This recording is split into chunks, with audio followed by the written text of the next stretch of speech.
right. So, have you guys... Blair, have I told you the story of the time my dad played golf with Jim Davis? You tweeted about it, but let's tell it again. I like to hear it. I just like this story a lot. So, my dad used to live in Hawaii, right? And for like 10, 15 years, he was like an ultimate, like... Basically, like, when you think of a cool dude that lives in Hawaii, it was him. He was a bartender, skate rat, surfer, in a band. He played bass, so I mean, not that cool, but whatever. But one day, when he was like, he matured a little bit, and he got really into golf, because Hawaii has some really pretty, places to golf at. So he was on the course with his friend Berger, and I know. Wait. No way. I don't know. I've never heard this guy's actual ass name in my life. He has always just been Berger in the stories my dad tells me about him. I thought you were implying his Christian name was Berger. No, oh my god. Could you imagine? Well, I mean, Berger's a nickname. It's short for hamburger, of course. You can't have, like, Jim Davis and a man named Berger at the same story. So anyways, one day they're out on, like, the back nine or something, and this guy in front of them is, like, they catch up to the guy in front of them, and he's, like, he's not playing slow enough that they can overtake him, but he's playing slow enough that it's really inconvenient for both of them to be, like, playing separate. So my dad and Berger catch up to him, and they're like, hey, listen, do you want to just, like, play together so it's not that bad, and then, like, you're not lagging and we're not, like, having to wait for it? And he's like, yeah, sure. And they're like, oh yeah, what's your name? He's like, oh, I'm Jim Davis. My dad's like, it sounds familiar. And he's like, yeah, I make Garfield. Oh my god. And the rest of the golf course or whatever the fucking that shit is called, he just spent the rest of the afternoon getting made fun of by Berger and Jim Davis for being bad at golf. That's crazy. It's bonkers. Oh, you know Garfield? He's my son. My beautiful boy. My beautiful baby boy. The orange cat who loves lasagnas and hates Mondays. Oh my god. Do you guys have any weird claims to fame that your family's met? Like, my mom's best friend used to live down the road from all the guys who were in Smash Mouth. Well, it's not me, but I'm stealing it from someone else. Roswell's mom used to date Mario Batali. I've heard this like 4 times, and it blows my fucking mind every time. Who? Yeah. I should know who this is. Mario Batali? He's like a Food Network guy. The fact that he's on TV and that my boyfriend's mom has dated him is kind of crazy. Okay. Oh wait, I have a really good story. One more story that then we can actually get into the episode. Wait, you didn't let me tell mine. Oh, okay. Go ahead with yours. Okay. Tell yours. Right. One time, my mom and dad were walking in Central Park. I believe it was Central Park in New York.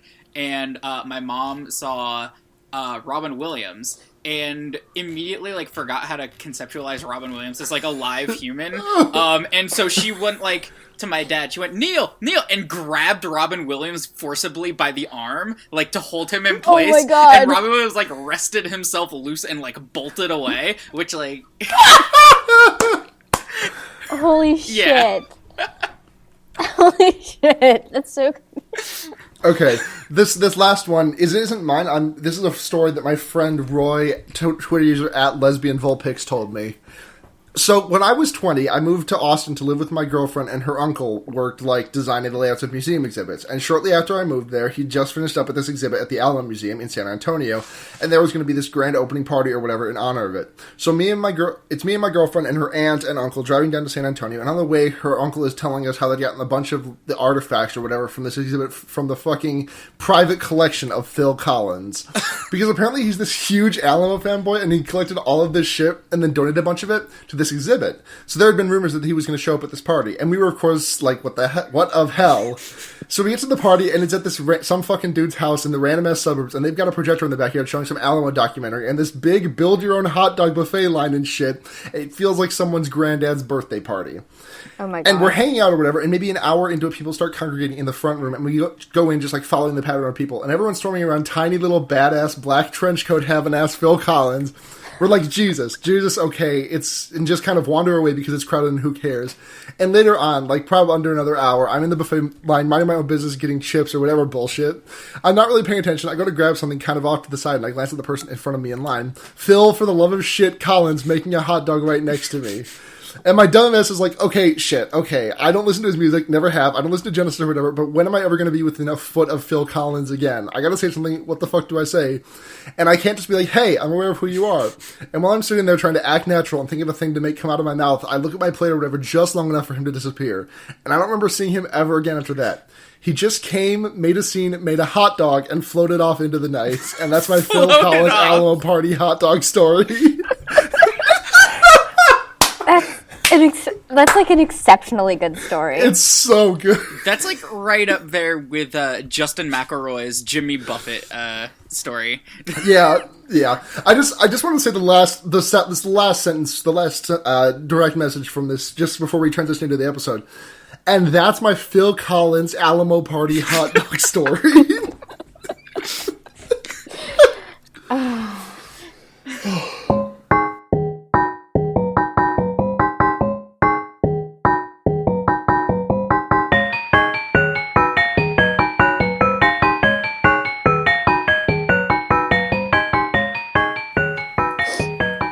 So welcome to Fear Baiting, everyone. It's your number one, best directorial debut I've seen in a long fucking time.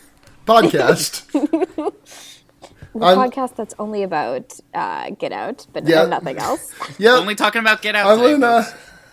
I'm Luna. I'm Blair. Zach. Zach's back again for the repeat. Mm-hmm. Almost was the three-peat if you'd been able to be on this weekend. Yeah, that would have been a little bit of overkill for your listeners. Yeah, probably. For your listeners. Yeah.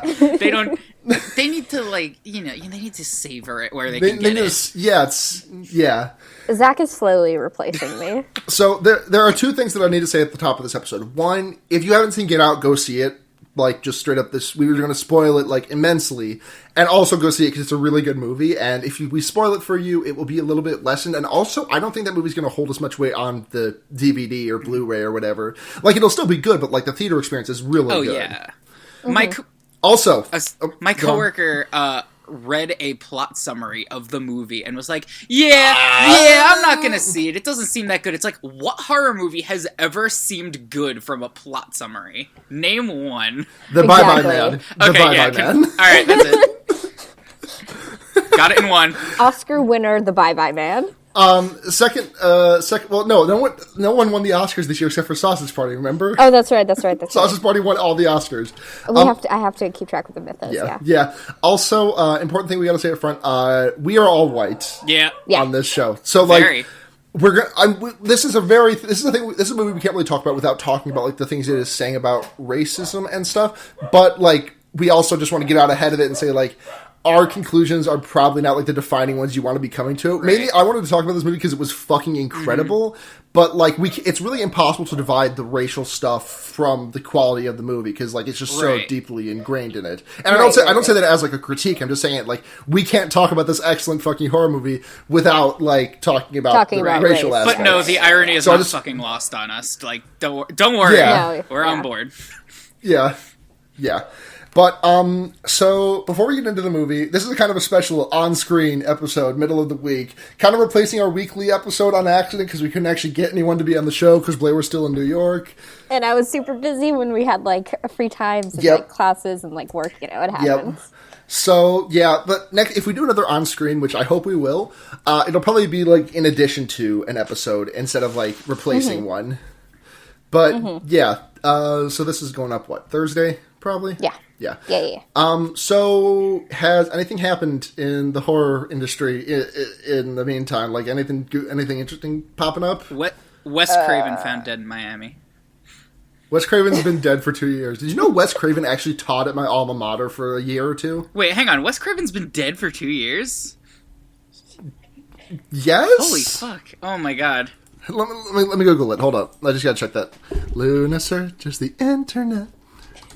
Does that make it too soon, or just soon enough for that joke to be in good taste? 5 months. Yeah, 5 months till his 2 year. He died on August 30th. Oh, oopsie daisy.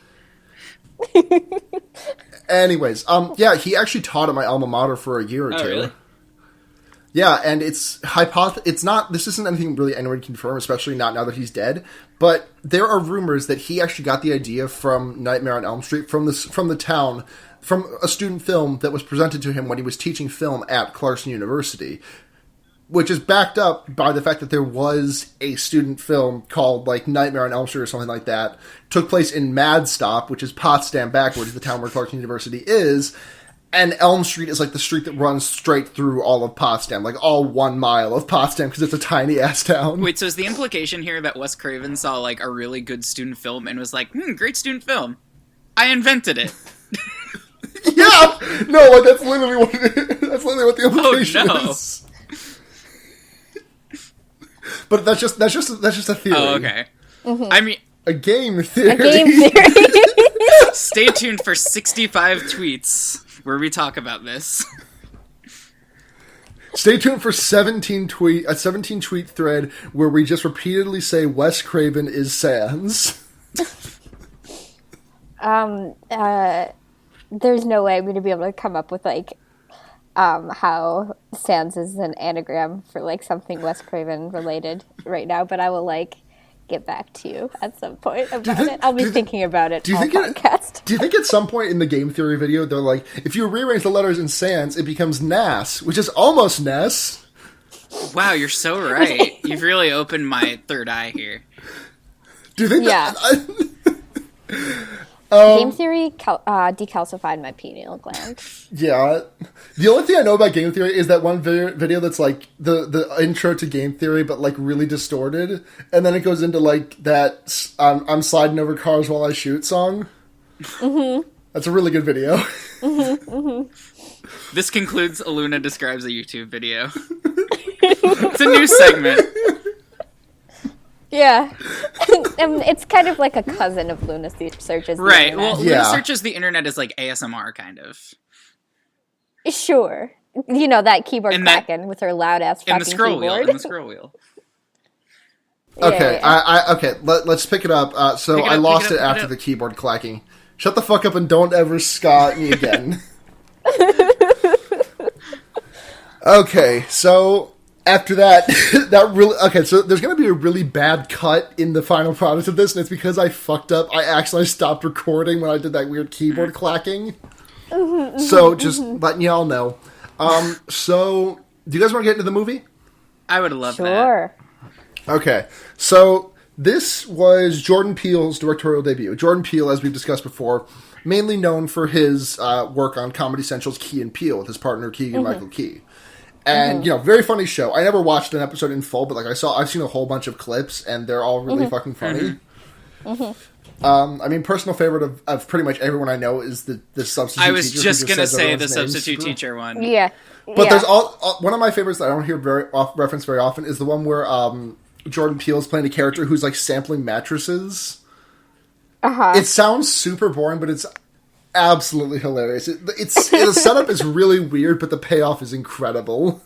I see. I'm not much of like a skit person, so I've never watched their show. Yeah, but, it's good. It's good. I enjoyed the movie because I'm a movie person. Yeah. His directorial debut, and it's just really interesting. It's really fucking good work. It's fucking bananas how good this movie is. I'm gonna pull up a quick cast list because I don't want to like mess up anyone's names because it's been a couple. I saw it on opening night, so it's just been a little while. Okay. Yeah, I saw it last Tuesday, I think. Yep. And obviously, I didn't take any notes because I was in a movie theater. Yeah. I actually saw it in the Alamo Drafthouse, which was extremely fun. Damn. Honestly, because. Mostly because of like the waiters skittering around like the theater while the movie was playing, like delivering people's food. Yeah. So. So let's get into it. So we meet Hunk Chris, played by Daniel Kaluuya, who is like cleaning up after a shower in his apartment while Childish Gambino's Redbone plays. Wait, which, by the way, forgot the intro to the movie. Oh yeah, I forgot the intro, which is a single shot. I'm sorry. It's been a... Yeah, all right. It's that dude walking through the suburb. I can't remember the name of the character or the actor who plays him. He's a black guy. He's very smartly dressed, and he's walking through a suburb at night, complaining about how difficult it is to navigate and how confusing the streets are named. and notices that he's being tailed by some dude in an old antique car. And he immediately is like, oh fuck no, not tonight, and tries to go the other way. Turns around. Yeah, the dude blindsides him and stuffs him in the back of the trunk, and then yeah, and he's wearing this weird medieval knight helmet made of leather, very kinky. And the car is blasting this. I don't know for a fact that this is a racist song, but apparently the song is called Run Rabbit Run, and I don't like the implications of it. It just sounds like a song that's racist. Yeah. No, I totally, I get that. So then we get to hunk of the show, Chris Washington, played by Daniel Kaluuya, who you may remember from season 1, episode 2 of Black Mirror, which is my personal favorite because it features NERD's song Lap Dance for 3 minutes. Oh, nice. I've never watched Black Mirror. Blair, you know the episode, right? Oh, yeah, no. Yeah, it's what's it, 15 million merits, I think? Yeah, something like that. Yeah, it's a good episode. It's a good-ass episode, yeah. But yeah. Very handsome boy. I thought he played a British dude in that one. Maybe he's British? He is British. He is British. He is British. He just has a very good American accent. Yeah. Yeah, I figured, because I was I couldn't exactly remember, but, you know how it is. Yeah. And then his girlfriend, Rose, played by Allison Williams, comes home, and they're starting to pack for their weekend away at their parents' house, at Rose's parents' house. And Chris is do they know that I'm black? And she's like, well, I mean, I couldn't have really brought it up organically. I don't really know how, but no, they don't, I guess. Yeah, and she's also but don't worry, my parents aren't racist. My dad would have voted for Obama 3 times if he could. Yeah. Well, I mean, honestly, she says that, the way she says that, though, is yeah, he's gonna tell you that. Yeah, she does say he'll probably tell you that. Yeah. And then... he does, that is followed up. It does, it's one of the, I want to, just a general statement about this movie, what it makes me really happy about, beyond other things about it, is that it's people are finally learning how to blend horror and comedy into something that's good, because they're both genres that are kind of relegated to more schlocky bullshit. Yeah. But to see them combined in a way that's extremely tasteful, artistic. This movie was very scary and also very funny. Right. The humor is really good at alleviating tension. It works. It's very it's well. like a pressure valve. Right. Yeah. It's a pressure valve. Mm-hmm. Well, I can't remember enjoying a horror comedy this much since I was gonna say Cabin in the Woods. Yeah. Yeah. So we're all on the same page. Cabin in the Woods. Great. Love it. Yeah. Sorry, I'm coughing so much. You're good. Chris is a photographer. Did we mention that? Yes. Okay. And he's got his pictures all over his apartment. And he has a lovely golden doodle named Stella? No, it's Sydney. what the fuck is the dog's name? No, it's not Sydney. Sid? Is it not? Sid. I think it's just Sid. Maybe Sid is short for Sydney, or maybe Get it's out. Yeah, what's dog. the very important part of this movie is what the dog's name is. Oh, Google's just telling me how to get out dog pee. The dog in Get Out. Nope, this is just saying how, first thing, who gets the dog? Second, who gets the dog in the divorce? Your search metrics must be really bad. Yeah. Did you add movie to the end of that? I should. Try adding movie to the end of that. We're gonna help her Google things. We're the high school librarians. No, only thing that's showing up now is stuff about a dog's purpose. Cool. All right. Cool. Let's jettison this bit. Yeah. So they start driving up, and Chris gets on the phone with his friend, TSA agent Rod Williams. I fucking love Rod. Mm-hmm. Rod was so fucking funny. And he's just Rod's ribbing Chris about him going up to the white establishment over the weekend. He's like, don't get fucking weird shit up there. Yeah. And then a deer hits the car. Yeah, it jumps out very suddenly. It's a very effective jump scare, and the deer completely fucks itself up and is laying dying in the woods. And Chris, as though fixates on it. He's as if compelled to go check up on it. He follows the sound of this thing's death throes into the woods, and it sees it lying there dying and is visibly uncomfortable, but can't look away, kind of. Yeah. And a police officer shows up. And then he's like, hey, can I see your ID, Chris? And then Rose is like, don't, he wasn't driving. Rose is the woke liberal GF.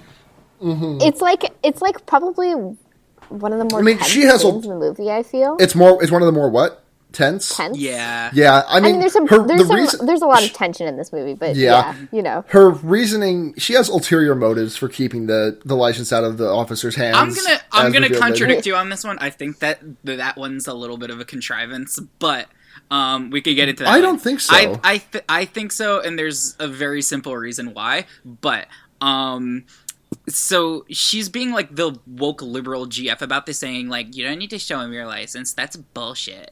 And obviously she's in the right, but he seems like he's kind of rolling his eyes at it a little bit, and he's it's fine because he knows this isn't worth fucking up. This isn't worth fucking up our day over. So it's kind of an interesting take on that sort of interaction. And also usually in horror movies, the presence of police is considered to be at the very least a hopeful presence, because it usually means and they really play with that at the very end of the movie too. Right, yeah. In this case, it's a police officer shows up and you're oh no. In real life. This was in the trailers, so pretty much all we've discussed so far has been just stuff right out of the straight out of the trailers, except for the pre-credit scene. So if you've seen the trailers, you've seen what we're talking about so far. Don't worry, there's no ambulatory haunted deer skeleton in this movie. No. That'd be a good fucking movie, though.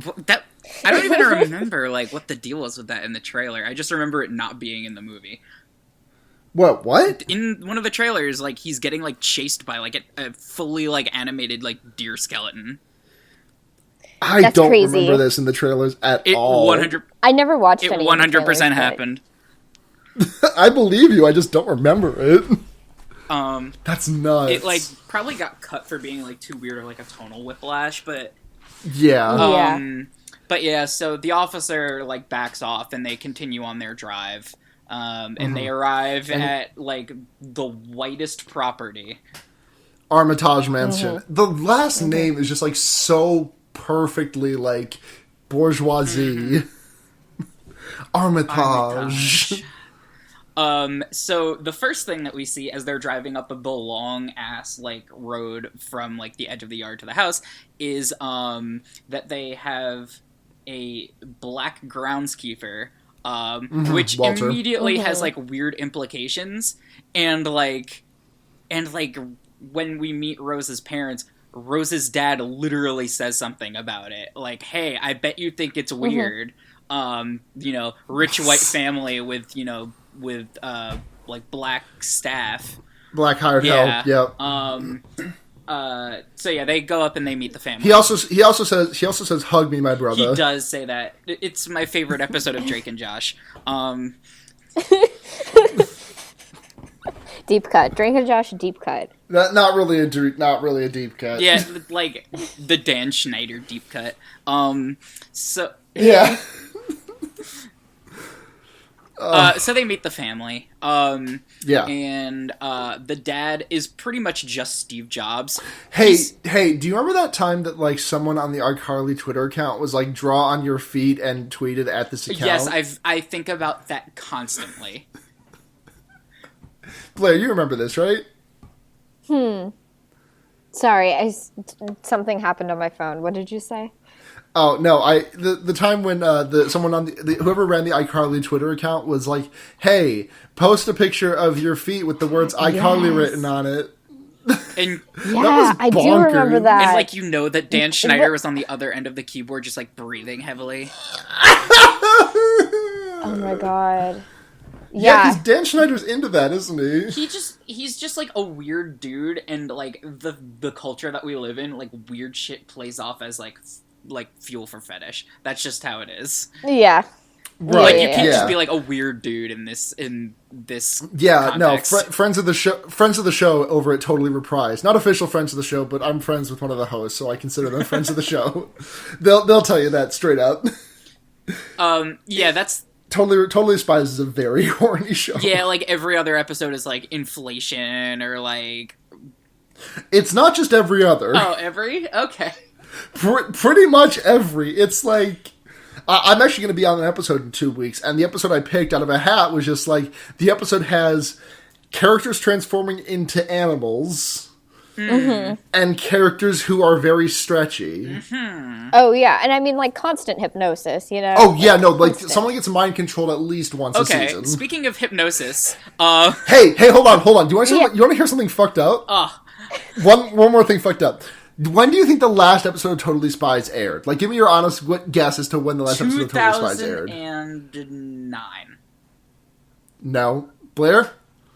Oh, I listened to Totally Reprised, so I know the answer to this question. 2015. Are you fucking with me? I'm not fucking with you. The final episode, which was called Totally Versailles, aired in 2015. Alright, and this aired on Cartoon Network? I'm pretty sure. Let me double check, but I'm pretty sure. Did they air it at, like, Was Totally 4 Spies a a.m.? Cartoon Network vehicle? Oh, yeah.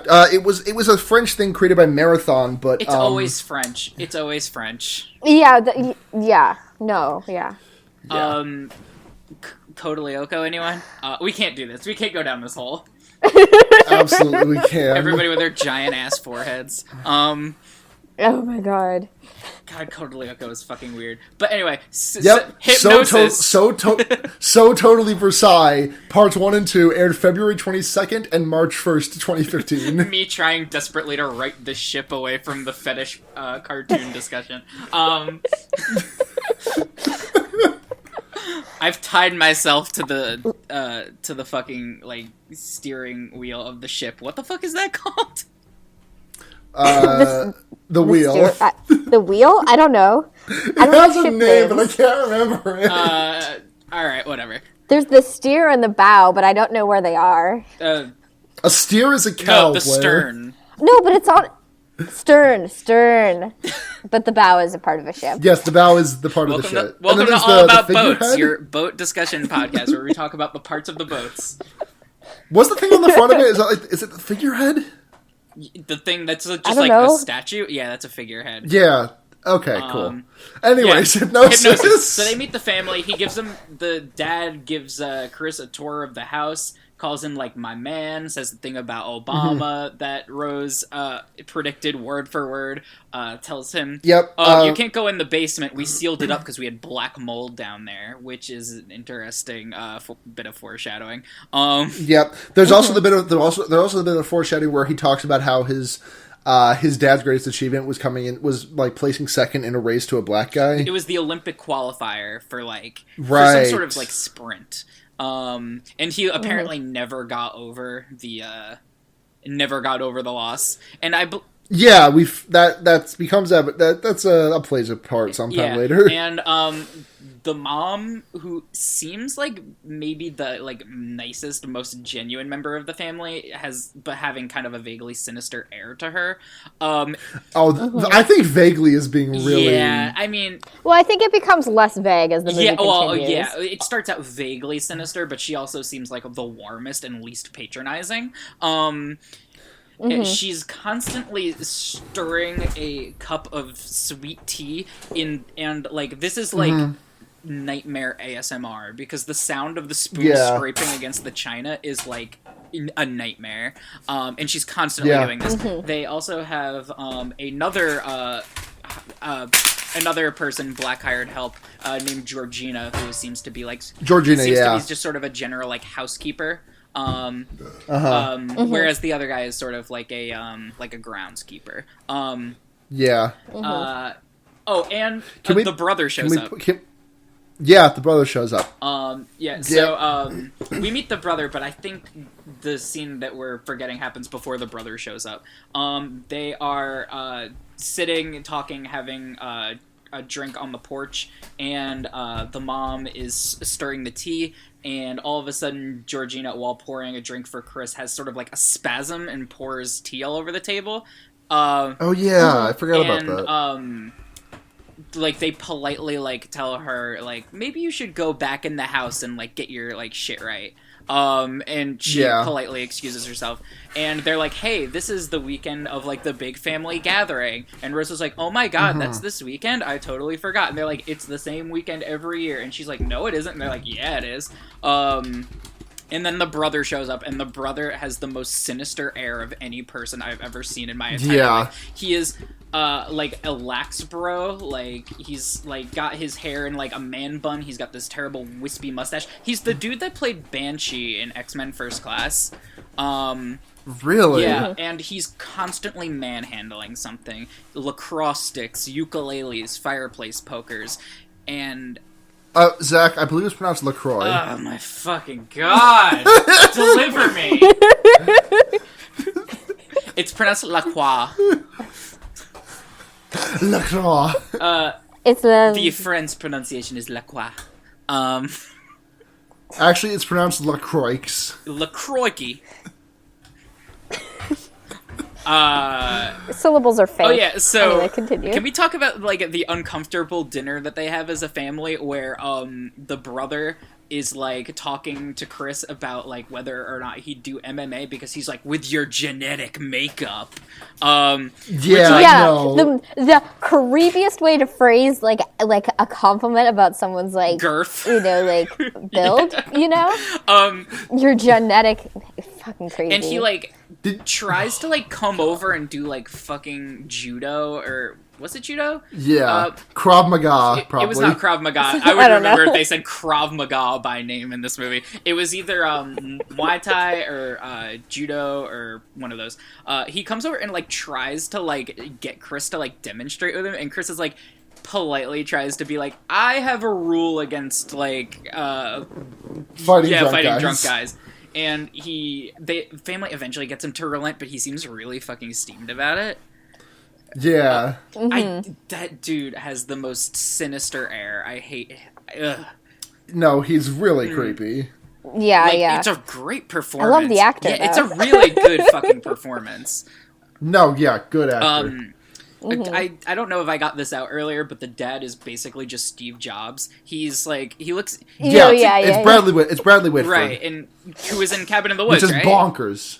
It's bonkers how I did not realize that was Bradley Whitford until his name showed up in the title credits. I couldn't tell. He did not look like Bradley Whitford. He did not look like he did not look like I've forgotten the guy's name, the character he played on West Wing. Search me. I've never seen West Wing.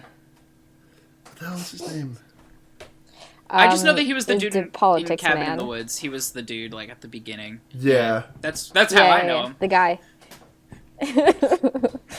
Yeah. I have no culture. I don't know actors. Yeah.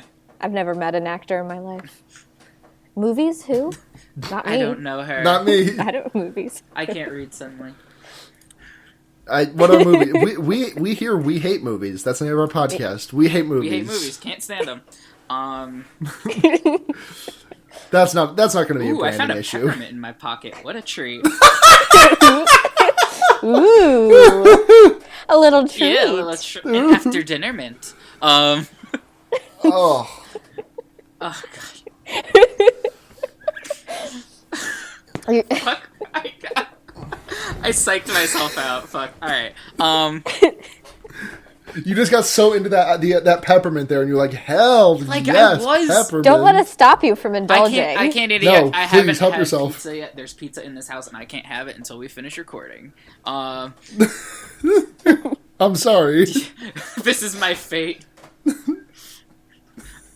Oh my gosh, no, it's going to become Pizza Cast now. Yeah, we can't... Cast. Absolutely no pizza opinions allowed on this podcast. I'll hold them back. Yeah, I know. Alright. What the fuck is happening in this movie? What's this movie about? So we go. I think we should just go ahead and go to the the night part. Right. So he's smoking because Chris can't sleep, and he's like he wants to go outside for a cigarette. Yeah, we established and he doesn't want to smoke in the house. And yep, and the family doesn't like that, and the Missy offers up like her hypnosis to help fix right. That's her business. She's a psychiatrist that also does hypnosis. That's like her primary thing. She invites people to the house and she hypnotizes them to cure their various ills. And Chris comes in from smoking, and like the mom is doing like the fucking like sitting in an armchair like under a lamp, like I've been waiting for you, like. Well, no, you skipped 3 very important things. Did I? One, yeah, Chris goes downstairs on his way up to the smoking. We see the silhouette of Georgina walking behind him in the hallway. Oh, that's right. Two, when he's outside, Walter, the groundskeeper, is just fucking running full bore in Chris's direction. He's like pivoting his arms like a train engine, like chugging. Yeah. And then he makes a sharp turn just before hitting Chris. Like he doesn't even see Chris. And then Chris turns around and Georgina's staring at him in the window. Yeah, so all in all, it's pretty fucking weird. Like, it's really very too. hostile vibes. So he has his cigarette and goes inside, and the mom is like, "Hey, like, what are you doing?" And he was like, "Oh, I just wanted some air." And she's like, "Yeah, you smoke, right? Do you ever smoke in front of my daughter?" And he's like, "Nah." And she tries to be like, "I can hypnotize you if you want." And he's like, "I think I'm good." And she instead, like, basically coaxes him into it. She does it anyways. Yeah, she basically, like, manipulates him into it. Like, sorry to reference History of Japan, but it's just how I do anyways. Anyway. She hypnotizes him into talking about his mom. Both of his parents are... his mom is dead. I don't know if his dad is dead. His dad is just like out of the a picture. Deadbeat, wasn't it? Yeah. Which, she gets him to talk about his mom, and he's like visibly uncomfortable and verbally uncomfortable, but she coaxes him into it anyway, while stirring her tea the whole time she's doing this, and like this, we're getting like the bad tea ASMR again. And like he starts to like he talks about how his mom was, a young single mom, and he was waiting up for her when she didn't come back from work one night, and instead of, like, calling the police, he just watched TV, and, like, so he's felt really guilty about, like, sort of, like the bystander effect of it all, like... Yeah. Like, the... And that's kind of, like, shedding some light as to why he couldn't stop thinking about the deer corpse. Exactly. And she... basically convinces him to keep talking about this and how it made him feel, and like how it made him feel powerless, and like knowing that he could have done something but chose not to. And he starts like weeping like uncontrollably, like as if his eyes are like being like held open. It's like Clockwork Orange, like kind of, like can't shut my eyes. He's like weeping uncontrollably. And there's some other, like, reverse, like, nega ASMR when he, like, is scraping at, like, the couch or the upholstery or whatever it is. Under the, like, effect of the hypnosis, he scrapes at, like, the armrests. And, basically, after getting him to do this for, like, a couple of minutes and getting him to, like, spill his guts about himself, she tells him, sink into the floor, and he, like... sinks into like this dark void where he's looking out at like the mom like as if through like a tiny window in this void, like he's sinking through like black water. Yeah, and it's like the only special effects they use in this movie, and it's so good. And she tells him, like, as if far away through this little window, she says, "Now you're in the sunken place." And basically he's kind of helpless, like in his own subconscious, is like unable to like move his body. So what happens then? Then she closes his eyes, like his flesh body eyes. She does, and he wakes up. She closes them. Yeah, she does. Yeah, I'm pretty sure. And then he like wakes up in his bed, and he thinks he had like a weird dream. If he like just. Well, I don't think he doesn't actually, because Because the thing is, before he left to go take that cigarette, he there was like this little stuffed bear or something on his nightstand. Oh, that's right. No, he hadn't, but he thought he did because, that's what I'm just saying. He didn't notice that? The storytelling implication is that he thought he had some fucking weird dreams last night. Right. Yeah, and the next day happened. Then the next day he's like, oh wait, no, that happened because he tries to go to smoke a cigarette and he's like, this kind of just makes me want to puke. Also, this is one of the first great parts in this movie where the tension gets relieved with some good humor, because he wakes up from this freaky dream and is like so uncomfortable, and he looks at his phone and he has a text message from Rod. From Rod, yeah. And it's the dog with like a wine bottle, and it says, Sid got drunk. Lol. The comic relief in this movie is like super good, like not like corny at all, and also extremely cute too, just like charming, right? Like they have like a very good friendship. Like they seem like they have a very good dynamic. Also, the most unrealistic thing about this movie that features hypnosis among other crazy things, is the fact that everybody uses Windows phones. Yeah. How much do you think Jordan Peele got paid for that? Oh, I mean, it's like fucking Brewster's sometimes Millions. You just gotta sponsor money. Yeah. Even Rod uses like a Surface. It's like name one person who you've ever seen with a Windows phone. Windows phones aren't even like supported by anybody. No. But yeah, he plugs his phone in to charge and puts it like face down. Goes to sleep for real and wakes up. And the next day, it's like the day of the big shindig. Yeah, and everyone's like rolling up, and everyone's driving a black hearse, basically. Yeah, and they're all wearing like black and red. They all look like fucking like hitmen. Yeah, a little bit. It looks like a syndicate of hitmen meeting up for like sweet tea and like bingo. Rose takes Chris around to meet everybody, and everybody's super fetishizing and weird. Every single person. They ask him about like what sports he likes. Wait, we skip a conversation that he has with Walter, where like Walter is like using some really old timey language to talk about Rose. He's yeah. Oh fuck, you're right. So he's taking pictures in the yard. And Walter comes up to him and he's like, sorry if I frightened you last night with my exercises. And he's like, hey, don't worry about it. And he's like, that Rose, right? He like says like she's like one of a kind and like top of the line, and like it's like super creepy. Like he smiles like some sort of like goblin when he says it. Like, it's, like, the most, like, lecherous smile. And Chris is like, I should probably go. And he goes to tell Rose about it. He's like, your groundskeeper said, like, some super weird shit about you. Do you think that, like, maybe he's got a crush on you or something? She's like, oh my god, that's so weird. He's never done anything like that before.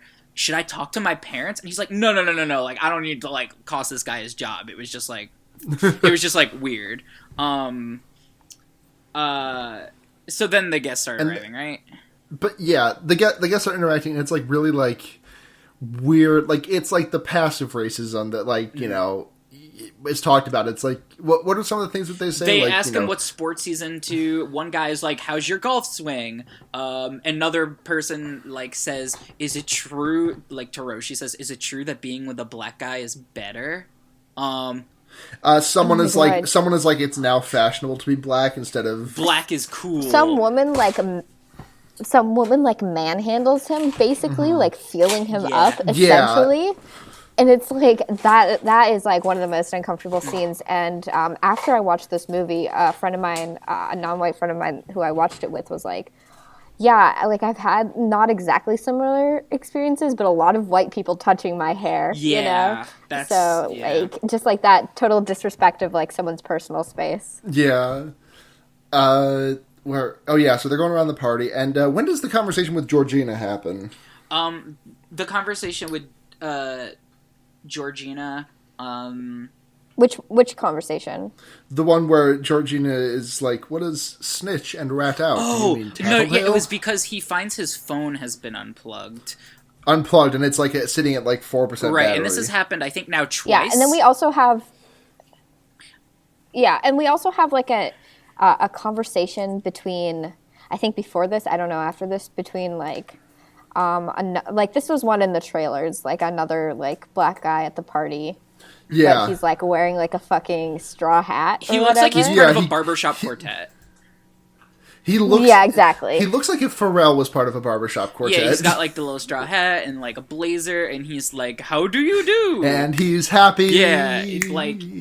Yeah, and he looks exactly like the guy. I mean, he is the guy at the beginning of the movie. You know? Yeah, like just the spitting image. Yeah. No, Yeah, I mean, I know. I don't know how much we're trying to preserve like reveals and twists in this summary, but I do want to we're say assuming that people have already seen yeah, this. that's a good Yeah, point. but at the same time, yeah, that's a good point. But I still want to kind of like, because there are probably going to be at least one person who like charges through this without like having watched the movie. Which like, if you're listening to this and you haven't seen the movie, what the fuck are you doing? Yeah. Yeah, you. I mean, you can live your life how you want to, but also, Also, you know. fuck off. Yeah. Also, fuck you specifically. Yeah. Fuck off, Greg. You guys have one Greg, and he's been like completely knocked back from his computer by that condemnation. Greg is crying. Greg, I'm sorry. Has anyone actually ever met anyone named Greg before? Yes, 'Cause I've people.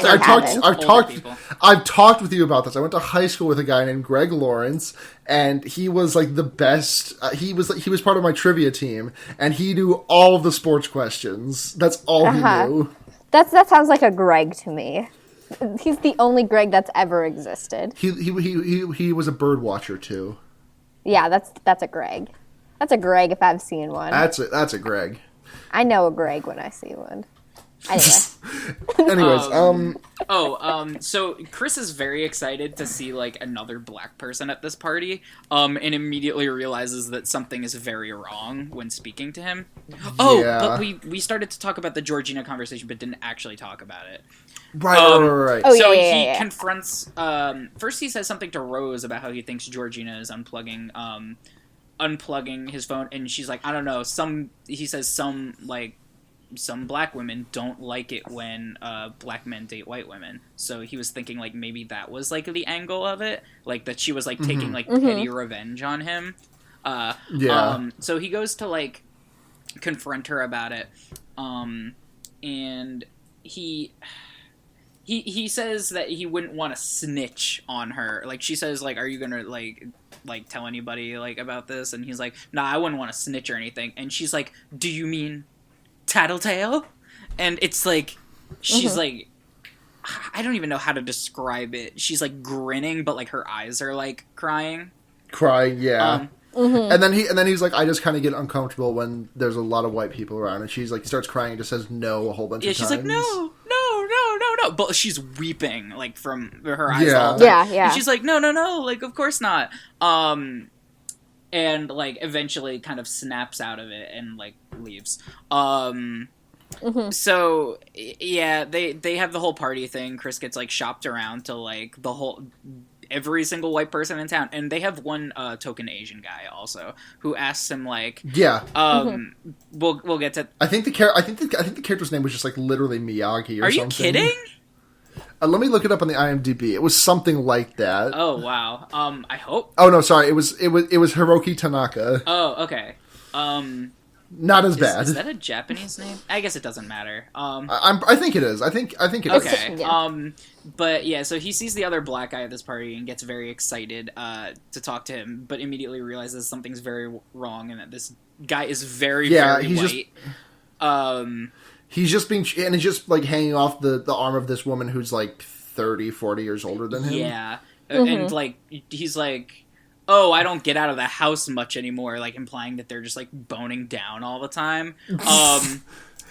But Chris, like realizing that something is wrong here, gives him the ultimate litmus test and holds out his fist for a bump, and the other guy grabs his fist like as if in a handshake. Stick shift, beep beep. Yeah, it literally was that, and it's like such an uncomfortable shot. Oh, it's so uncomfortable. Like, it's so funny because that's the shot that's supposed to be like, something is very wrong here. Yeah. No. Yeah, and then The blind photographer. The blind photographer. Yeah. He meets the blind art dealer. That's right. Yeah. Who's like, the only guy who seems to be like remotely chill. Yeah. And like the entire party. Right. I mean, obviously. And he's like, I never had an eye for photography, and now I don't have an eye. Yeah, and Eyes. he's like, oh, you're Chris. I'm familiar with your work. My manservant describes it to me. Like, and he's like, you have like an incredible eye, and like your work is so like vulnerable and so raw. And he says like all this stuff about how he wanted to be a photographer, but he just didn't have the eye for it, and then he literally went blind. So now he's like an art dealer, an art critic. And he basically throws all the other people at this party under the bus for being like shallow, but he's like, hey, I'm like colorblind, I don't see race or also anything else. And that's basically what he's saying. And Chris like seems to like he like takes something away from this interaction. Like he seems to think that this is like the one thing at this party that isn't going like completely fucking bananas. And he returns to the party, and the Asian gentleman says to him, is it better to be black or white in like this? what is the like experience? He's a black or something about the African American experience. Right. Yeah, is it an advantage or disadvantage? Right. And Chris is like, yeah, I don't know. Hey, what's the other guy, the dandy's name?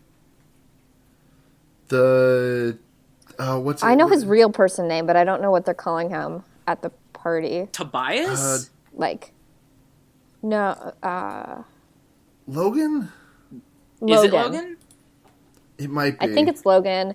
His like real ass human person name is Andre. Yeah, I'm that's pretty right. Sure. So he says, Logan, why don't you field this one? And Logan is like, oh well, I find it to be pretty good. Although I don't get out of the house much anymore, so it's hard to say. And then everyone laughs. Which is funny because like it's an interesting like. It's like, yeah, like, he's too busy boning down, but also we could take that literally and it just being like, oh, like, living as a black person isn't all peaches and gravy. And while he's explaining this, Chris tries to sneak a picture of him, and the flash goes off, and Logan goes fucking ballistic. Yeah. Yeah. His nose starts bleeding, and he starts, like, attacking Chris. And he starts screaming the title, Get Out. Like, Get Out, and everyone in the theater goes, oh my god, that's the title of the movie. Yeah. At least that was my experience. Like, everybody's like, woo! But they carry him into the house, and the mom has, what is the mom's name? Missy basically gives him an emergency hypnotherapy session and like restores him to his former self. And then what?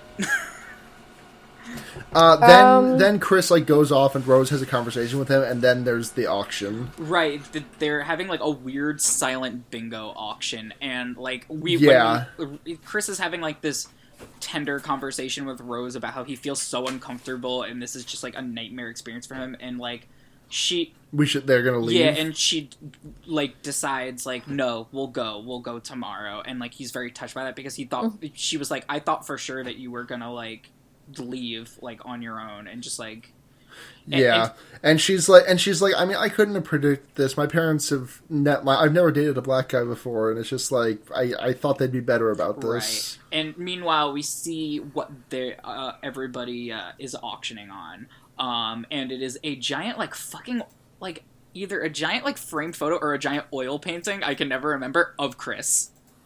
It's a photo. Yeah, I think it's a photo. Where did they get this giant photo of Chris? They're bidding with bingo cards, which is the thing. Yeah. And then the auction eventually goes to Mr. Blind Art Dealer for like 15 mil. Yeah. And Chris texts the photo of Logan to Rod, and Rod's like, immediately calls him back and is like, "That's Yo, Andre. That's Andre. That's like, Andre. He's been missing. Like, nobody knows where he is. Yeah, Like, and there's like weird this 4-person chain that he has to go through before he's like that girl who works at the theaters, sisters, like cousin's boyfriend, which is always like one of my favorite like gag types. Yeah, it is. And then like Chris is like, "Oh yeah, that guy. I totally know that guy." I love them. So yeah, he's like, I don't know what the fuck he's doing here. Like, he's been missing. Like, he's a missing person. And he was like, I don't know, but he was married to a white woman like twice his age. And Rod is like, "Oh, it's a sex slave." Yeah, thing. he's like, I fucking knew it. Like, they're making people sex slaves. God. Because I think he said something earlier in the movie about how, like, oh, like, you're going to, like, a big gathering of white people. They're all going to be, like, fucking freaks. Like, yeah. So I want to like get through like the rest of the stuff at the house. So I just want to like close off Rod's stuff really quick so that we don't have to like interrupt the rest of the action in the movie with that, because it does show up later. But like basically, Rod goes to the police station. And is like, well, there's one more other important Rod thing. Yeah, wait, there's one more important plot point that I think we need to go over before we can get back to the Rodness. Well, no, I just want to say when Rod goes to the police station and he's like convinced about the whole sex slave thing, and he like tells the whole story to a police officer who is black, and we see the whole story. Yep, and then she calls in 2 other black officers, or was they were both anyways. Black. Yeah, and then he tells the whole story again, and we hear the whole story twice, and then they just start like laughing their asses off at him. The lady cop that he first tells the story to is like, "Don't you guys say I never do anything fun for you," like. And he like leaves because the police are useless as ever. So at the house, Chris is like becoming even more and more like uncomfortable with the way that like things are unfolding. Just like the general atmosphere of the house. He's like, I want to leave. I want to leave right now. Like, Rose, like, get your shit. Yeah. No. Once they've had their touching conversation, they're like, let's go back and get ready, and we gotta go because the dog's sick, and just say the dog's sick. What was the what was the thing that makes it like extremely tense and urgent though? Because something. Oh, because Chris finds that box of photos. No. Yeah, Like, with that's right. photos of. Yeah. Okay. Sorry. Yeah, because so like Chris is packing his stuff, and Blair, you haven't said a single thing this episode, so you can go ahead and tell Blair. it. Sorry. Well, no, it's okay. Like you obviously remember a lot more about this movie than I did, so that's cool. But no, so she mentions that she's never dated another black guy before, but Chris goes into this like crawl space in the room and finds this box full of like pictures of her with like other black dudes. And like Georgina, like so the groundskeeper and Georgina are in that like stack of photos of her like, with her like previous partners, I guess, is the implication there. And so he's like obviously freaked out, but he's like, okay, this is like a thing I talk to my like girlfriend about at another time because right now I have to leave. Right. You know, he's just like, Rose, I want to leave. I want to get out of here. I want to get the fuck out of here. He's like kind of yelling. I am in hell. Yeah. I need to go to the money zone. I'm in hell. I need money. So he important thing about those photos is that 2 of the people are recognizable in them, not including Andre. Andre was in there, right? Right. We mentioned Georgina and Walter. Oh, okay. I'm sorry, I missed that. Yeah, Blair said that. Sorry, Blair. Yeah, it's cool. She did that. She did that. Cool. Yeah. Also, like, I guess this means that Rose is at least, like, maybe not straight? The gay representation I know, we like, all need. Like, I remember people in the theater, like, reacting, like, woo, when that happened, which is, like, okay. Yeah. But, yeah, he's like, I'm in hell, I need to leave. And she's like, all right, we'll go. I'll pack. He's like, get the keys. And he goes downstairs, and like the family's all just like milling about, kind of like closing in. And they're like, oh, the dog is sick. We need to go. Like, ha ha ha ha. Like, sorry, we had to cut the visit so short. And what's the brother's name? Jeremy. Okay, Jeremy is Is it? Yeah, Jeremy's standing in front of the door, manhandling a lacrosse stick, and just looking the most sinister. And he's like, Rose, I need those keys. Rose, I need the keys. Rose, and screams at her, and she's like, I'm trying. And then she goes, found them, and then she's like, I can't give you these keys. And he's like, oh fuck, because he realizes like she was in on the whole thing. Yeah, I think he knew back when he saw those pictures, but like that definitely confirmed that like she was right. in. That was the moment that it seems like his spirit was like a little crushed, where he was just kind of like, well, shit. And basically, so he puts up a little bit of a fight, but then Missy just knocks him out with the hypnosis right. key. The brother is like clearly like fucking jazzed to like go around with Chris, but Missy puts him to sleep like literally like instantaneously as soon as they lock arms. And he's out. And then he wakes up strapped. No, Rose, as his like consciousness is fading, Rose says, "Sorry, Chris, you were always one of my favorites." Yeah. Crazy thing to say. It's like she's talking to like a pet. So he wakes up strapped to a chair, strapped, like arm and leg to a chair, I believe. And there's a TV in front of him, and this TV turns on, and he struggles and uses restraints for a little bit. Also, there's a deer head mounted above the TV, which like freaks him out a little bit. That's symbolism. He's sitting there like watching the TV. And like I guess he's flashing back to watching the TV like the night that his mom died. So the TV turns on, and he's watching like this weird it's like an educational film almost about like the grounds and like the family and like the property, and it's like Rose's grandfather is explaining all of this. Rose's there's a bit of exposition that we passed over earlier in the movie where they explained that Georgina and what's his name? Walter and Georgina were hired to help take care of Rose's grandparents, and then when Rose's grandparents passed, they couldn't bear to let them go.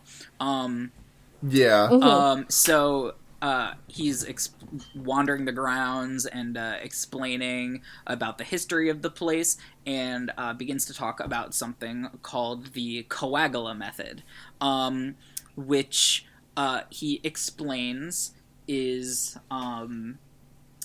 how much of it does he actually explain?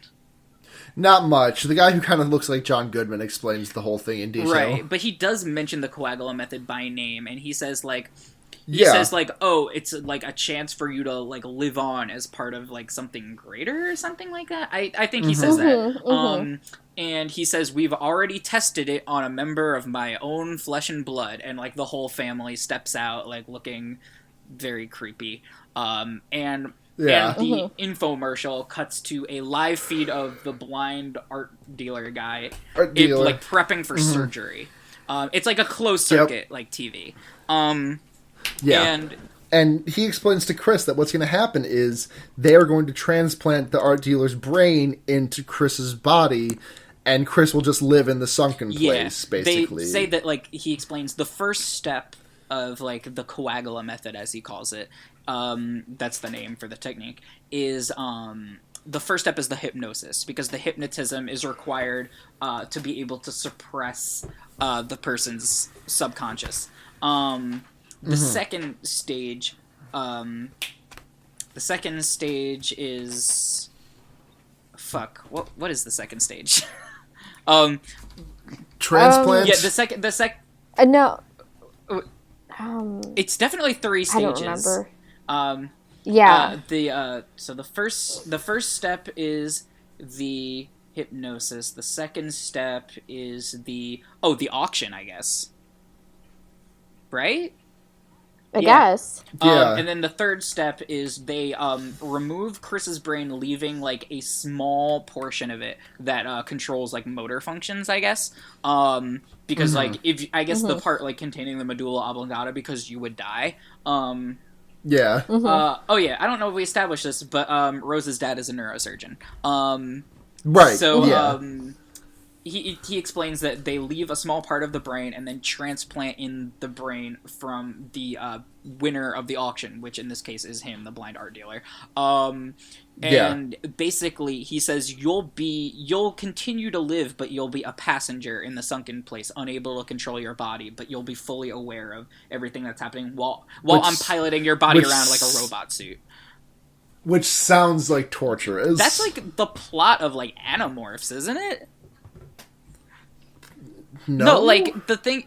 Well, the Yeerks. Yeah. That's literally what the Yeerks like. What it's like when you have a Yeerk controlling you. Yeah. Deep Animorphs. I've never fucking read Animorphs. I've just read them. It's not that Blair. That's like one of the first things that they describe in the books. I've never read Animorphs, so it's a deep cut for me. You guys are posers. Listen, I read that other K.A. Applegate book about like abandoning Earth to like go to some other planet. But yeah, so they're like, hey, so you're gonna continue to live, but you're going to have no free will, and we're gonna control your body and take it for ours. And Chris is like, why would you do something like that? And it's like, because black people like have all of these desirable traits, and it's really it's like flattery. It's like we covet these things in you, so we want to make these things part of our own. Part of like our own being. And he's like, in this case, I just want your eye. Not your eyes, although I'm sure that's a factor. Your photographer's eye. Which, it can't be said enough, is not something that is biological. Like, so this dude is very naive. Like, the way that I saw this explained to me was that basically Chris's photographic eye is like a product of his own like lived experiences, and it's something that this guy could never actually hope to replicate. It would be entirely like a cosmetic adaptation. So it's kind of like a metaphor for cultural appropriation. That sticks. Yeah. And the whole thing smacks of slavery, like straight up slavery. For sure, yeah. I'm sorry, just like this whole thing smacks of just like, for some reason that is just such a funny sentence startup to end it with slavery. It's just really... Maybe not giving it the gravitas it deserves. No. Do I detect a hint of slavery? Yeah, no, fully though. I mean, keeping with like thematic, it seems how they would articulate that sentiment, you know? Yeah, so they're prepping this dude for surgery in the other room, so he has to go. Like, he's getting, like, knocked the fuck out. And Chris starts to, like, basically they are like, oh, when it comes time for the surgery, they're gonna put you out with the hypnosis. But for now, they do that, and they play the sound, and it sends him back to the sunken place. Yep. Or no, he just gets knocked out. Well, but that's where he goes. The implication. Yeah. And then he wakes up. What happens the second time? He wakes up and he starts like... They knocked him out after the first infomercial and then brought him back to talk to the dude on closed circuit TV. Right. And then he like tried to... And then he like... No, there was another time in between, because when would he have scraped the fabric out? Right, but the first time they knocked him out was the time that like they knock him out and you see him claw at the like arm of the chair under the influence of the hypnosis. Right, but how could he have had the CCTV conversation if he had the cotton in his ears? Because what happens is the guy tells him basically like, oh, like after this recording, like after this conversation ends, we're gonna knock you out and put you into surgery.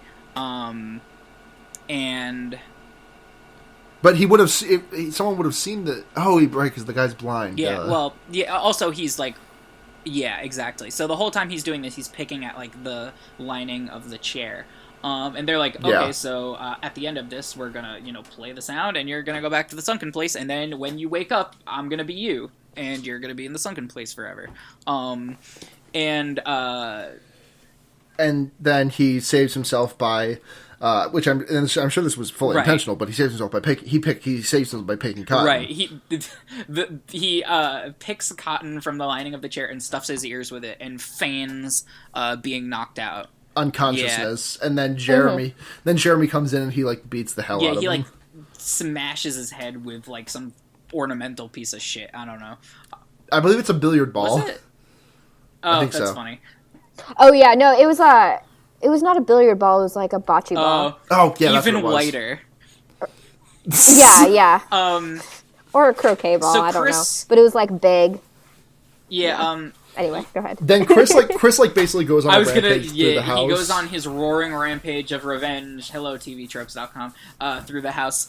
And he, the first thing that he does is he, after. Wait, hold on. We skipped something. Oh, Rodney's conversation with Rose.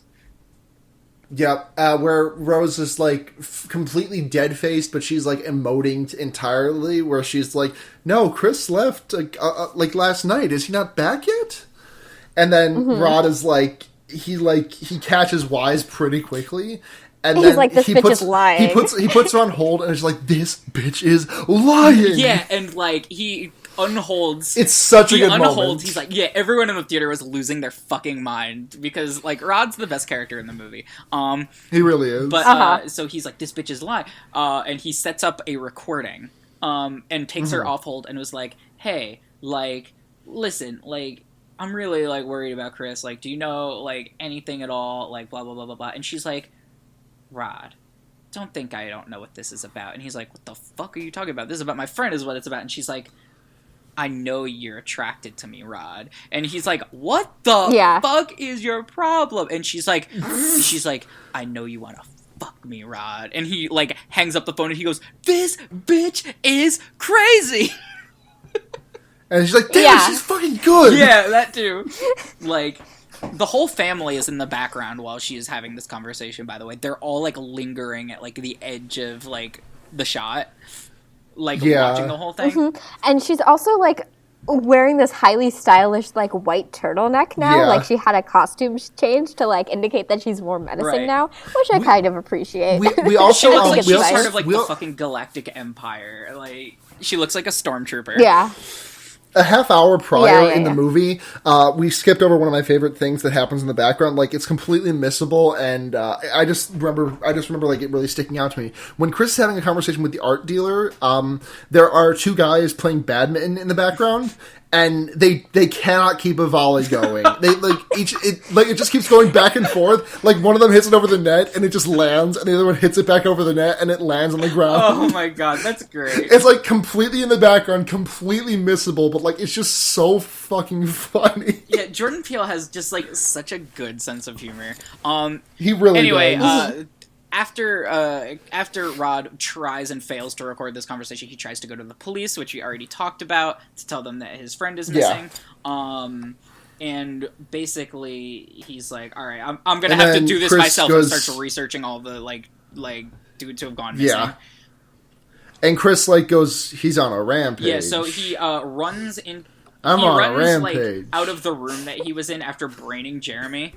And he like charges the doctor down with a deer head. It was so good. It was so karmic. It was really good. Like through the throat. You know, and the one bone I have to pick with this movie is the fact that they have candles in the operating room. And like, I mean, I guess, but also why? Because it doesn't seem like supernatural in any way. Smoke is like the least sterile thing that I can think of. And they're doing brain surgery. Also, yeah, the lighting is, like, not great. There's candles. It's like, who the fuck is this neurosurgeon? Hey, like, who gave him his degree? It's movie magic, baby. Like, don't worry about it. Dude, I guess. I mean, he had to set the house on fire somehow, so I guess that's fine. Yeah, he sets a fire in the basement and runs upstairs to confront Rose and to confront Missy. And he runs into a room where Missy is on the other end of it. He's on the other side of the room, and in between them is a teacup, the teacup that she's been using to put him into the sunken place. And they both dive for it, and he fucking breaks it. And then he kills her somehow, but I don't remember how he does. She stabs him in the hand, and he just like takes it. The letter opener, right?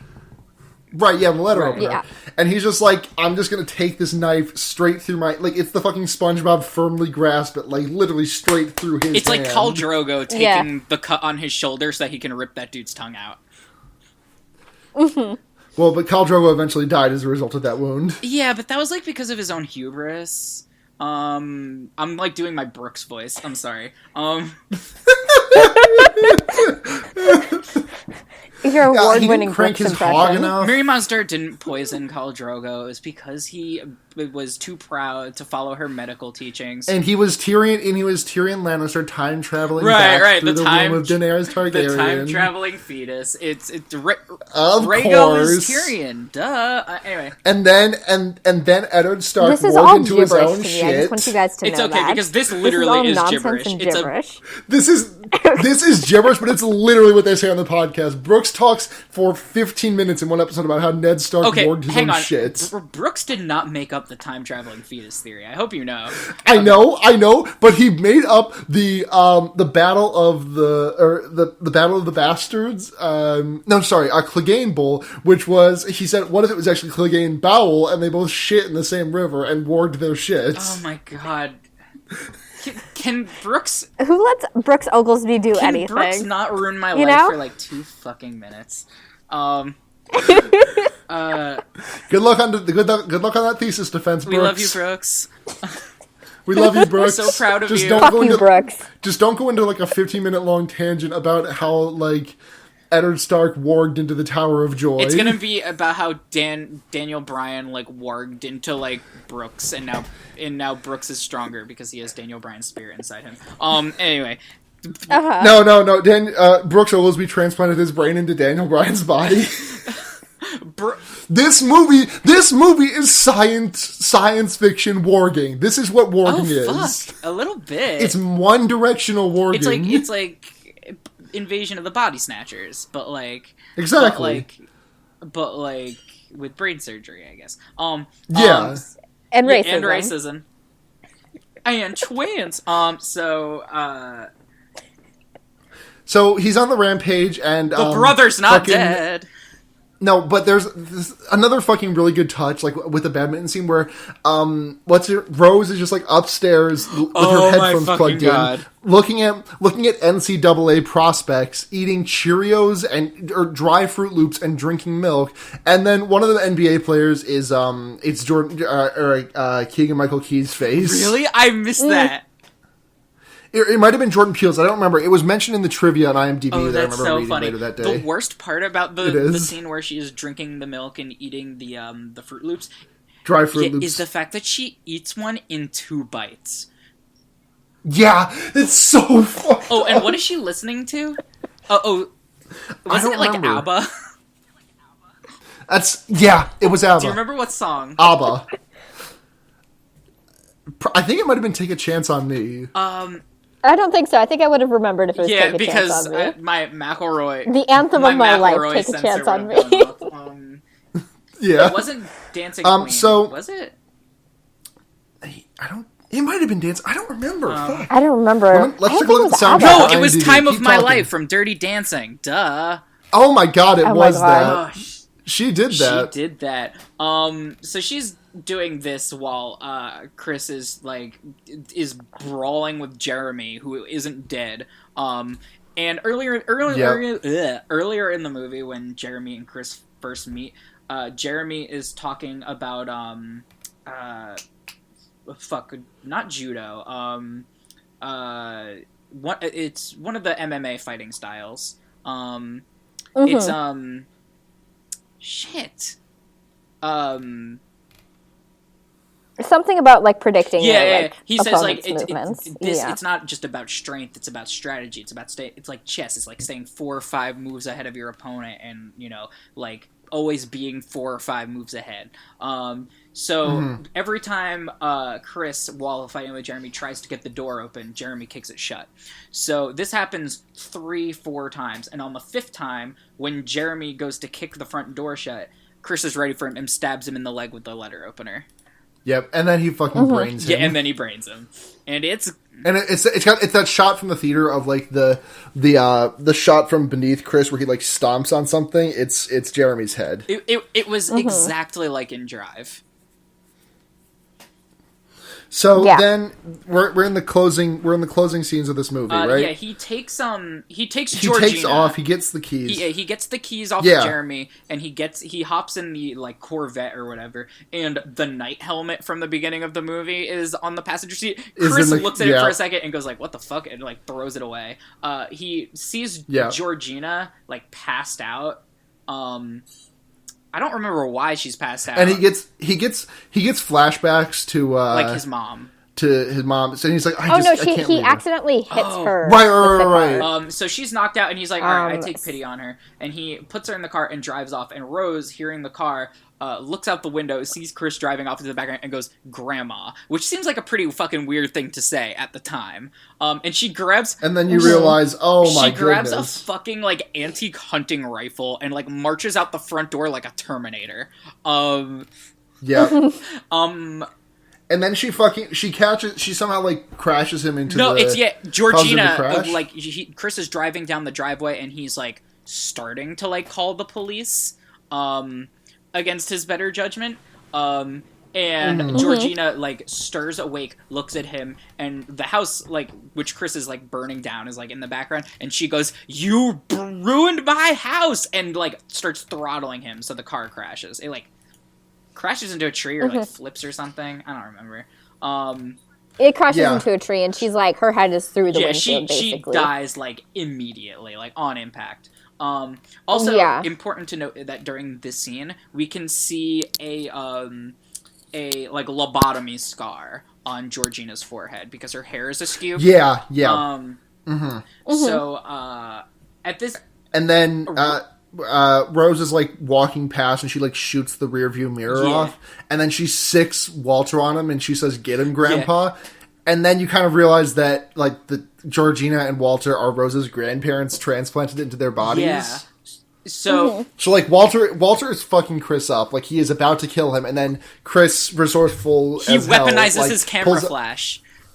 Yep, and like, pulls actual Walter out from the sunken place. Right. But for some reason, Rose doesn't see that. I guess she was just, like, too caught up or something that she didn't see the camera flash. Right. And Walter stands back up, and he's like, "Let me finish it," and takes the gun from her. And then he shoots her in the stomach. And then himself. And then he blows his own brains out, yeah. Because he's like, "I don't want to do this anymore." Right, because he knows that, like, his freedom is limited time. Temporary. Only. This is the second movie in a row that we've watched where somebody weaponizes a cell phone light. Yeah. I wonder if that's like a category on Letterboxd. Movies in which somebody weaponizes a cell phone camera or a backlight. So Chris at this point is like, basically, he has like a sort of like non-confrontation with Rose. It's like he sort of like piteously watches her dying, and she like. And then he starts choking her. And she's like, she tries to appeal to like his like love for her, and like he's visibly like wounded by it, but like still like is trying to carry out the deed. And then, and this is the worst fucking thing in the world, police lights and like sirens show up in the background, and the entire theater's just like, oh god. Chris like realizes basically what this looks like, and so does Rose, because Rose starts going, "Help!" And she starts like crying for help. Like you have to stop him. He's crazy. And Chris basically looks like he's resigned to die. And he's like he's got his hands behind his head, and he's like rising to his feet. And out of the car steps Rod in a fucking TSA vehicle. And the theater went fucking ballistic.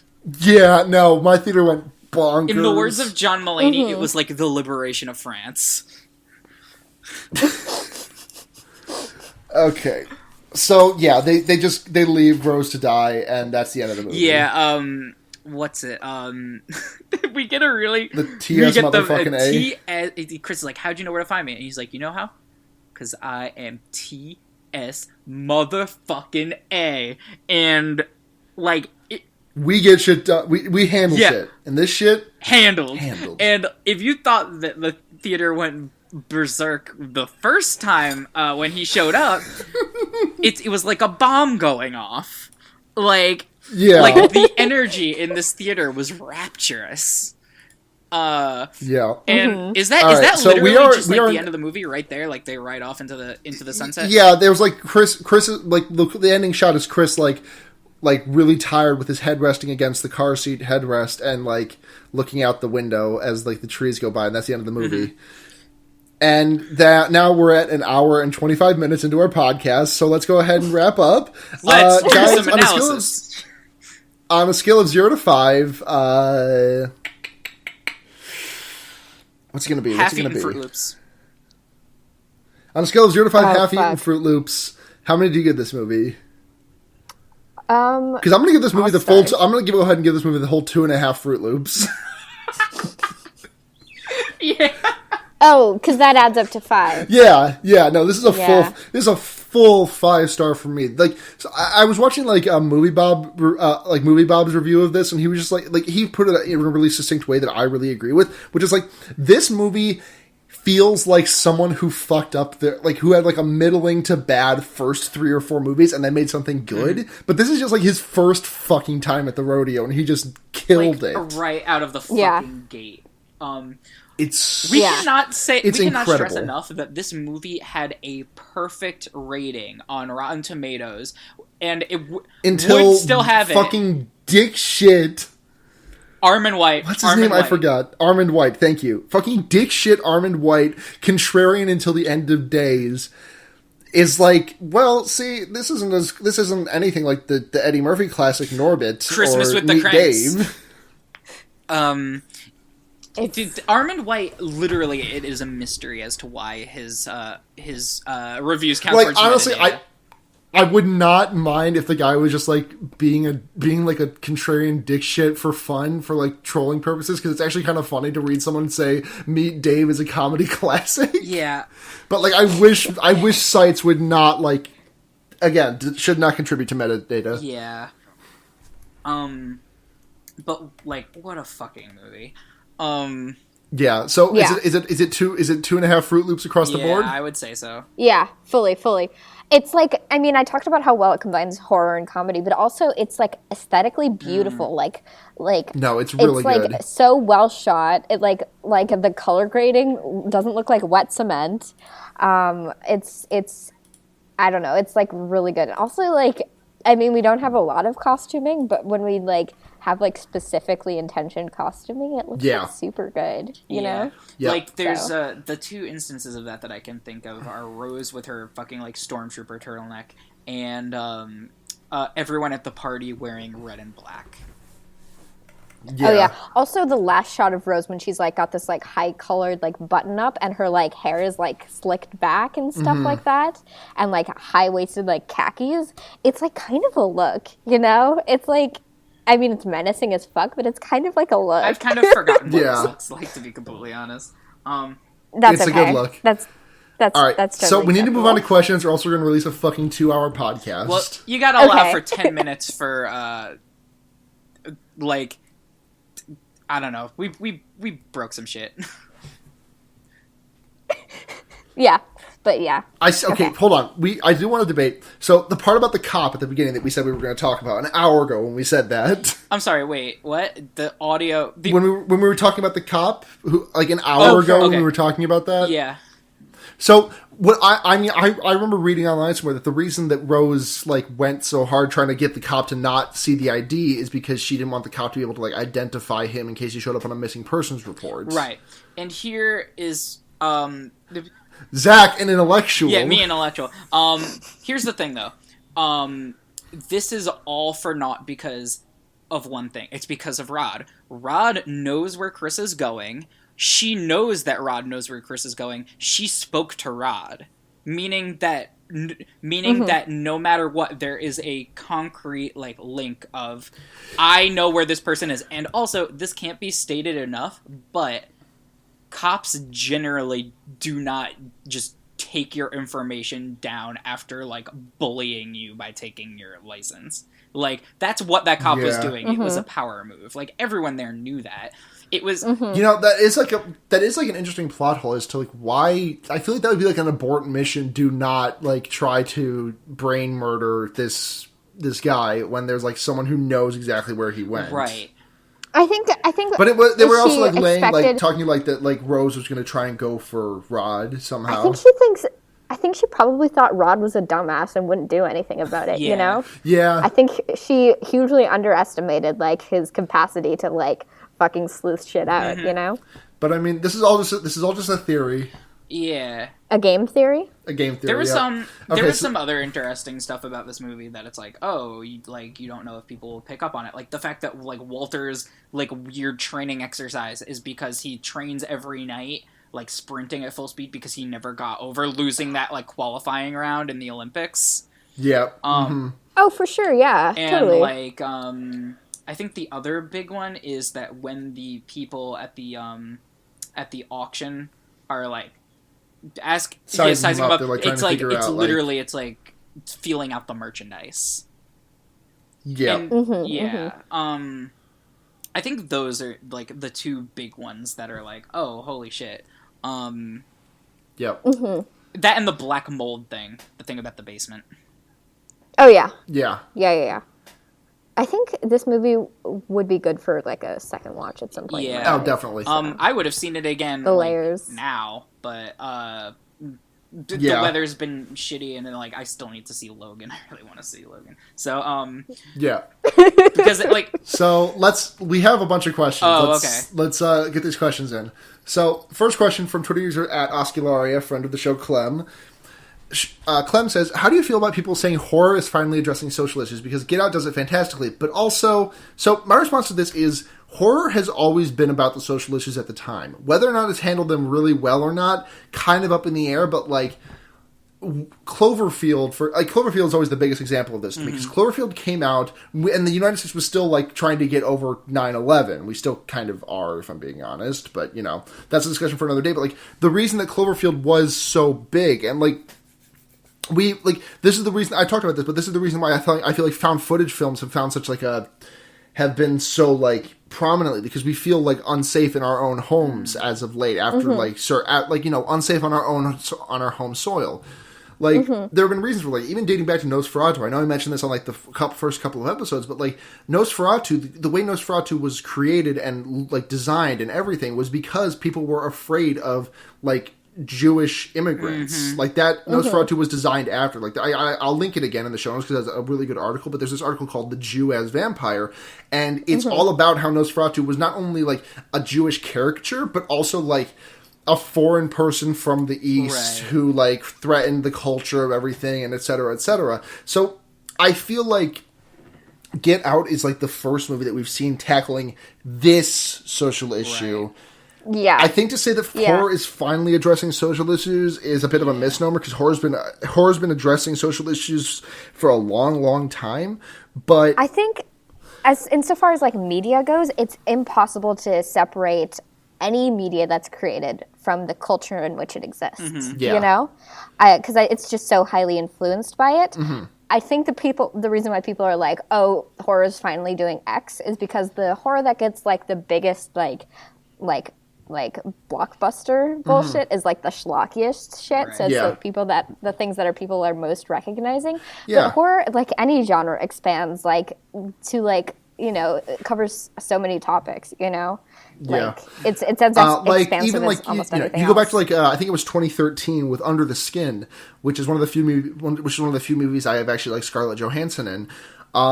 It's a movie that is like very, very explicitly about trans personhood, specifically trans womanhood, but like wait, not, are you talking about that fucking Antonio Banderas movie? No, Under the Skin, 2013. Scarlett Johansson is the only big name in it. Okay, because there's definitely a movie starring Antonio Banderas. Banderas, trans movie. Hang on. It fucking sucks, for the record. This movie. Katie had me watch it. The Skin I Live In, it's called. And it's about Oh. like this dude who's like a surgeon punishing this guy that rapes his daughter by forcibly transitioning him into a woman. Oh, so there's that movie that's coming out with Michelle Rodriguez. Yeah, and actually that's straight up in the image results for this Google search. When I searched Antonio Banderas trans movie, the last related image is Michelle Rodriguez. Nice. But Great. yeah, anyways, Under the Skin was like very much about like the trials and tribulations of being a trans person and the violence that you ultimately will probably face as a result of it. And we're probably gonna watch Under the Skin. And now that I'm thinking, I'd about love that, to at some point. That's my I've been meaning recommendation to for a the long time. That's my recommendation for the week. By the way, Under the Skin is a fantastic movie. But yeah. So I think that like this is just like the first we're seeing of this social issue, at least that's handled well. There's probably been some, but like that I haven't. And I haven't think it's seen the first time it's been as publicized. Right. You Yeah. know? I think it's the first time it's like maybe as like overt as it's Yeah. been. You know. Yeah. So, I don't know. Twitter user @nudity, friend of the show Seda, says, if one of you makes a bad joke and the other automatically says get out, are you going to do finger guns and say A for a full minute or what? Wait, that counted as a question? I mean, if we had Seda, Yeah, it was a question. if we had Seda on, That would have been the probably that entire would have episode. happened. Would have been 40 minutes shorter, and that would have been the entire episode. Oh, jeez. And then we got three more questions, sorry. From Twitter user @LinusCloss. First, did the body snatchers never once take a flash picture? How did they not know about this? Like, that does seem like kind of like a weird thing that they wouldn't... I think they probably did. I mean, they had to. It's not like they were shocked because it was like a surprising thing to happen, but they weren't shocked because it never had happened Right. before. I think that was them sort of realizing that like their sort of web was starting to unravel and they needed to like close the trap. But I think that if that is something that they noticed like was a consequence of the hypnosis before, what were they gonna fucking do about it? You know? Yeah. Like, Yeah. we'd better make our hypnosis flash proof. Yeah. Next question. When did you figure out Allison Williams was in on it? I was literally on the fence right until she held up those keys. Yeah, me too. I was when she picture was searching box. for the keys and couldn't find them. The picture box. Oh, well, yeah, of course, the picture I box. hadn't- I forgot about the picture box. Yeah. Last question. There's a lot of Wait, comedy can I people just in say this, real like, quick? I wasn't sure if she was in on it or, like, being manipulated by the family. That... Oh, no, my immediate thing was like, oh, she is definitely Like a man-eater, in on yeah. this. Yeah. Whoa, here she comes. Here she comes. There's a cover of that song that plays in my works, and it's by a woman, and it's singing about a woman. It's very gay. Oh, nice. I think it's like... That rules. Hold on. I think it's like The Bird and the Bee. Like, the artist? Man. Yeah, the artist is The Bird and the Bee. So which one of you's the bird and which one of you's the bee? I'm leaving this fucking podcast. Last question. There's a lot of comedy people in this, like almost all the leads. Do you think horror and comedy performance are intertwined? Oh, of course. Yeah. I Yeah. mean, I think I love horror comedy when it's done well. I think you can like mix the absurdism with the uncanny to like.